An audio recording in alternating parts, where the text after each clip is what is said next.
as Set 11 of TFT is live in PBE version. In today's video, I will be sharing my first gameplay of this set. As you already saw in the title, it was an Aurelia 3-star content. Let me discuss how I managed to do so, explaining everything from my side. Before that, to know more about the set, do check out the Set 11 overview video posted on our channel. The link is provided in the description below. Now let us hop right into the video. The game began with the same portal scenario, and we got the prismatic prelude portal. The newly added mechanic encounter will be displayed here. In this game, I played with the Storyweaver comp. Let us have the trait overview. The Storyweaver trait consists of Garen, Sivir, Riven, Zyra, Zoe, Galio, and Irelia. When we activate the trait, a summoner called Kale will be added to our board. Based on the breakpoints, we can equip a few bonus abilities in the form of scrolls for Kale. The final level 9 board for this comp will look like this, having a steady tank as Galio, deadly backline attacker Aurelia, and a support carry Zoe. Let's discuss more details from the gameplay. I got early Storyweaver champions such as Sivir, Garen, and Zoe, thus I activated the Storyweaver trait. Initially, we can pick a scroll for Kale, determining the path that we decide to go on. Talisman of Speed gives attack speed, Talisman of Might grants ability power, and the Talisman of Age Shred and sunders enemies. I picked the Talisman of Speed. In the first augment selection, I picked the level up, planning to go fast 9 and roll for high-cost units. Kale also grants the scroll's ability to the adjacent units, so make sure to place units next to her. After a few rounds, the first encounter appeared featuring the Kindred champion, granting a temporary item for 3 rounds. This encounter system is adding a new dynamic to the game. During the second augment selection, I picked the Tiny Titans. The next encounter appeared at the 3-3 round, featuring Lysandra offering an artifact item or a component anvil for gold. I picked a component anvil for 12 gold. After a series of losses, I activated the 5 Storyweaver trait. And for Kale this time, I picked the Scroll of Haste, increasing the attack speed further. After a loss, I moved to level 7. Then after the monster round, because of a healthy economy, I moved closer to level 8 in no time, and still stacked 50 gold. For the third augment, I picked the You Have My Bow. Then I got my first Galio, our primary tank. And in the 4-4 carousel, luckily I picked Aurelia. After activating 7 Storyweaver, I picked the Tome of Swiftness for Kale, increasing the attack damage. Our Kale also became 3-star. Look how dominant Kale is in this round.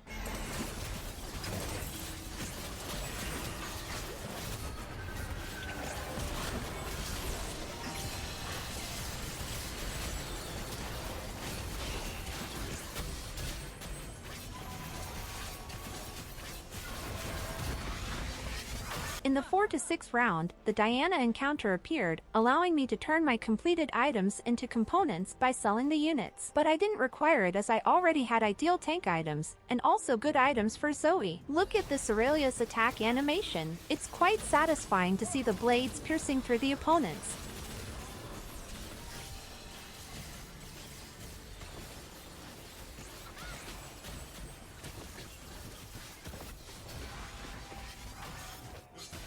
At 4-7 round, I moved to level 9. I crafted a Deathblade and a red buff for Aurelia. Over the itemization strategy, the tank items such as Bramble Vest, Gargoyle Stoneplate, Warmog's Armor, Dragon's Claw, Redemption, and even Shroud go on our primary tank, Galio. Next for our primary attacker Aurelia, attack damage-based items such as Last Whisper, Infinity Edge, Giant Slayer, Deathblade, Rageblade, and Red Buff are good choices. And for our secondary carry, a 3-cost Zoe, ability-based items such as Jeweled Gauntlet, Gnasher's Tooth, Blue Buff, Spear of Shojin, Archangel's Staff paired with a Giant Slayer can be given. Excessive items can be given to other champions such as Wukong, Set, or Udyr, which are added for synergies. Sivir can be the early game item holder. Coming back to the gameplay, I got my Wukong to 2-star. Here is a sneak peek into our next content of a maxed out Wukong.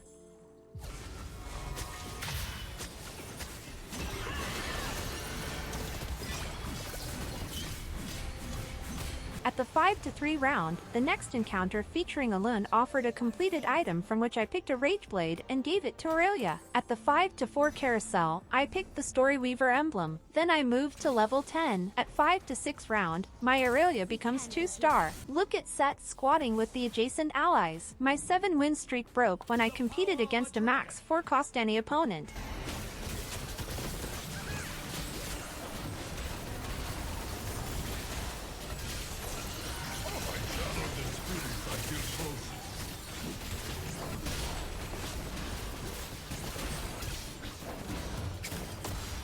was rolling for more copies of Aurelia and simultaneously 2-starring other 5 cost units. I comfortably got into the top 4 with this comp. I got 1 more Aurelia too. Just 3 more copies to go, and with 47 health, it seems easily achievable. It was down to the last 2 players now, but the max Annie was dealing around 18k damage, wrecking into my board.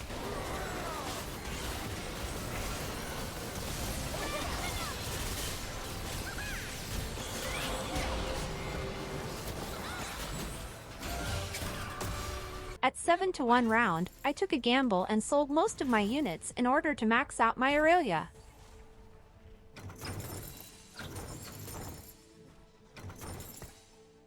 In between, I lost 1 more round. Finally, after a very intense rerolling, I maxed out the Aurelia in my first game itself. Now, this is epic. Let's make the 1 versus all fight now. I also made sure to get a close-up view for the thumbnail, and there comes the battle.